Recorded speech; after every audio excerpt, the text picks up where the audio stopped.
I just finished round 4 of Menorca Open, and in this round, I was playing against a really, really strong kid. And when I say a really strong kid, I mean literally a former world chess champion. This guy that I was playing, called Elliot McCallum, was, well, born 2016, so turning 10 this year, but he's been the #1 ranked chess player in the world under 8. And he's also won the World School Chess Championship, I think under 7 and under 9. So he's literally one of the best in the world at his age. And that is always a little bit scary because you think, oh, I'm playing a kid, oh, I'll win easily. And then it's like, nope, you will not win easily. So I was definitely a bit worried coming into this game, but I just thought that I can't look at his rating, I can't look at his age, I just have to play my best chess and not think about anything else. Now his rating was 1800, I think 1802. So, you know, I still had a 200 points more rating than him. But like I said, I didn't want to think about that. So I knew that he was going to play the Alpin, and my mom had sent me some preparation before the round. Thank you so much, Mom. And she also said that he typically plays the same thing. So I was pretty sure that I was going to play it, but I still wanted to look at different lines within the Alpin to be able to be sure. And the game was at 10 a.m. in the morning, so of course there wasn't so much time to prepare us. The game last night finished pretty late. But he went e4, I went c5, I had the black pieces. He went knight f3, I went knight c6, and this became the Alpin. I brought up my knight, and all of this I had prepared, and this is also what my mom thought that he was going to play, bishop c4. So I had looked at the line that she gave me, which was knight b6, then c4 to push the bishop back, and then d6. And then now I'm threatening to take this pawn, so he's got to deal with it. So now after takes, and castles, I knew the move was bishop g4. I've never played this in my life, but I'd seen this from my mom's preparation. He went rook e1, and I knew here that long castles was a move. However, I spent a little bit of time because I thought that another move might be to go knight e5.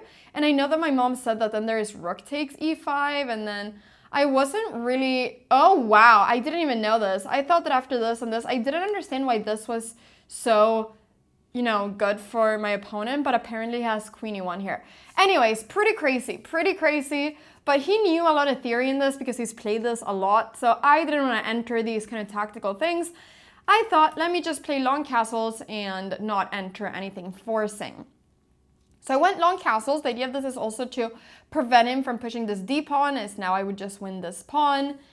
And now he played this move b3, which was a really clever move.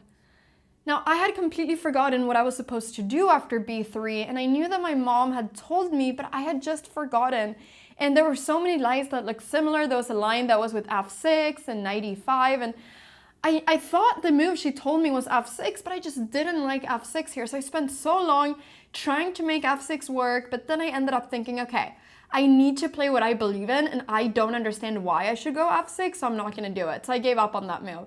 And then I was trying to think about what to do, and the problems that I have here are that if I just take here, well, to begin with, this rook will be open, but also whenever this pawn moves from c4, he's going to be able to go d4, get a lot of space, get his pieces out, and my king might become a bit weak and my pieces are a bit stuck. So I knew that if I don't do the right moves, I'm going to lose a lot of momentum and potentially my position is going to become disastrous. So I knew that now was the time to find a good move, and I spent 40 minutes here.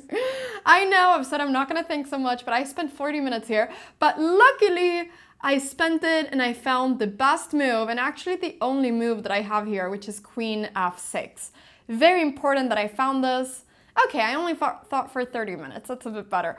But yeah, I thought for a very long time, but I found the move, which I'm happy about, and my plan was now that I'm going to be taking on f3, I thought. So now when he took, my plan was to take on f3.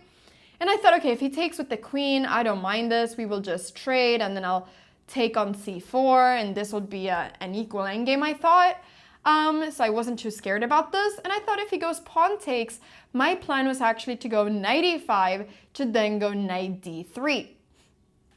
I thought that if he defends this pawn with something like bishop here, I can go knight d3 And now after takes and takes, if he goes queen over here, or actually I thought if king g2, I thought that I can just simply go e6, and if he does something like this, I can go check, and then I can take on c4, or I can even bring my bishop to d6. This is what I was thinking. So I thought knight d3 was a very strong move, and I thought that maybe here he would have to do something like this, I don't know. But then I also thought that maybe I can just take this pawn. I wasn't sure, but I thought that this looks pretty great. So I thought, okay, what is he gonna do? Like if he goes king g2 or something like this, I'll also go knight d3. Or maybe I can even go knight g6 then, and then, you know, try to do something like this. So I was really confused, but here he didn't do any of that. And instead, he sacrificed his rook, which is the best move in the position. It's a brilliant move, and Elliot found it. So he went rook takes e5, amazing move. And I knew that it was thematic to sacrifice it, so I wasn't too surprised, but I just thought, wow, okay, I need to play precisely because this is going to become a very tactical game. Because now I'm an exchange up, but he has a lot of compensation, or some compensation for the exchange at least, because he's going to get an amazing center, his pieces are going to come out, and I need to play against his king, I thought. So I went queen h5 here, and he went queen e2, which looks like a very natural move. Apparently, the best move for him is to go knight d2, but not such an easy move to see. But he went queen e2, and now I have one really strong move. It's the only move that gives me an advantage, and I'm really happy that I found it, which was to go e5. And this is a very important move because now what I'm doing is that I'm trying to eliminate this pawn from this square so that I can get access to this square. But not only that, I'm trying to get his pawns to be a little bit less coordinated. And I also really want to stop this bishop from getting to f4. And I have dreams of getting my bishop to d6 and threaten his king, etc. So there's many things I'm doing with this. I thought he was going to take here. And then my plan was maybe to go rook e8, which I'm not sure is the best move, but this was my plan. And after bishop f4 to go bishop d6 and just play this out. And this is a very tactical position, you know, like, yeah, this is a very tactical position. I wasn't really sure how this was. Maybe here I have rook takes e5 apparently, but very tactical position. But after e5, he did not take the pawn, and instead he pushed it. And now I thought that I'm going to have an amazing square for my bishop. Now, initially, my plan was to go e4 because I want to get my bishop to d6. And as you can see here, this would be, very difficult to defend. However, the problem I have is that he has this check and he's able to trade queens. And even if this endgame is good for me, I thought it was pretty hard to evaluate. And he would have a couple pawns for the exchange. Of course, this pawn is weak. I thought maybe I'm just practically like much better, but I didn't know. And I'm saying that the engine is saying that I am better, but I didn't know. I thought, okay, he has 2 pawns for the exchange. Maybe this is not so clear. So I decided to play instead for the attack. And so I went g6 with the plan of going f5. And also now I'm preventing queen f5. So he went knight d2 and I went f5. I was also thinking about moves such as bishop h6, because then the idea is that if he moves the knight, there's takes, and check, and I win the rook. But I ended up going f5 to prevent the knight from ever going to e4, and he went now a4. And now we had the same amount of time. He thought for a very long time before a4. He thought for 30 minutes. And at this point, we had pretty much the same amount of time. And I had to make a choice. Should I go bishop d6 or e4, or should I go bishop h6, bishop f4? So I spent here like 13 minutes thinking. And the reason I actually didn't go e4 was because I got a bit worried about queen e3. And I cannot really explain why I got worried about this, but I was looking at this sort of stuff and I was like, is this completely winning or is it not? Yeah, I don't know. It looks very winning. But I saw that the king escapes and I saw a bit of ghosts. I don't know. I didn't think this was so clear. So I opted to not go for this. And instead, and the point of e4 is that you cannot take because the queen is hanging. So I decided to go bishop h6 instead, and this was a mistake because I was able to give him some counterplay. Now he went a5, which was a really good move, and now actually he's a little bit better, which is just crazy. So that just shows how important it was for me to be really fast. I went knight d7, and the only move he had now was apparently c5, which was a move that I didn't see, and I don't know if he thought about c5. I thought I could just go knight takes c5, but apparently here there's counterplay after queen c4. And here, if I do something like bishop here, he can apparently just go bishop f1, knight f1, and now after takes, you know, taking of course would lead to him losing the rook, but apparently he has this move c6, which I think all of this is very difficult. But yeah, this was possible. And here my best move is apparently to go e4 and sacrifice back the piece. Yeah, crazy stuff, but I think this was a bit above our level. I didn't see this. I don't know if he thought about it, but yeah, didn't see this. So he went knight b3, which I thought was a very logical move. And I went e4 now, and he played bishop d1, which I also thought was very logical, defending here on f3. But now I was able to trade bishops and then go queen g5 check. And I decided to do this. I mean, I wasn't sure what was the best way of continuing. I thought it was better for me to keep queens because his king was so unsafe, even though I'm an exchange up and I could also trade queens.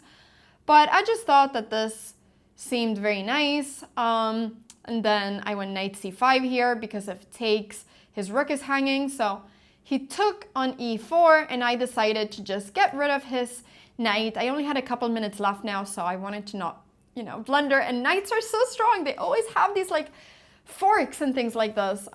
So here he went a6 to get some counterplay. I didn't want to care about it because I thought that my attack was stronger. So after rook e8, he took on b7. I just went king b8. There's no checks here. And now after rook d1, I found this move queen f4, which is really good because I'm threatening now to go queen f3 check and then rook over here. So his only move was basically h3. I also thought he might have queen h3, but then I just thought I'd go queen takes f2 and it's super winning. So he went here, I went rook e2, he went king g1, and I now found the best move in the position, and I think a really beautiful move, and I found it with 40 seconds left on the clock. Rook e3, which doesn't show up as brilliant, but I thought this was really nice because the point is that if it takes, there's checkmate. And I thought this was going to be a forced checkmate, but he actually found a great move, which was rook d3. And I don't know if I played the best now, but I decided to take on f2 and then just get into this endgame because I knew that this endgame was winning, as I'll be able to win this pawn, and his pawns are doubled, so he can never really create a big threat here. So I knew that this endgame was winning, and you know, he still played it out, but here, as you can see, I will just be able to push this pawn and win the game. So here, my opponent resigned and I was able to win this game. So very happy about that. It might be the last time I'm ever able to win against Elliot because I'm sure he's going to become a super strong player in the future. He's already very strong for his age. Give it 4 years and he'll be, you know, maybe like 22, 2300. I don't know. He's going to be higher rated than me very soon for sure. So his future is so bright.